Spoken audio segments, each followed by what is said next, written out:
আসসালামু আলাইকুম বন্ধুরা। এখন প্রচণ্ড ঠান্ডা। এখন ঠান্ডার কারণে ওদেরকে আমি সকাল 10টার নিচে ওদের দরজাই খুলি না। যেদিন রৌদ্র মানে বেরোয় না ওদিন তো আরও লেট করে খুলে।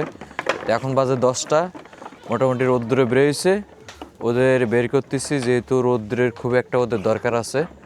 এই জন্য এখন প্রায় 1-2-3 ঘন্টা ধরে ওরা রৌদ্রে নিজেদের গা আরও গরম করবে। তারপরে ওদের খাবার দিব। আর মোটামুটি সবার পেট ভরা খাবার খাইছে, যথেষ্ট পরিমাণে খাবার খাইছে। তো আপনাদের ছাগলও এরকম রোদ না বেরোইলে বা দেখাচ্ছে আপনার 10টার নিচে আর কি বের করবেন না, যেহেতু এখন প্রচণ্ড পরিমাণে একটা ঠান্ডা পড়তেছে।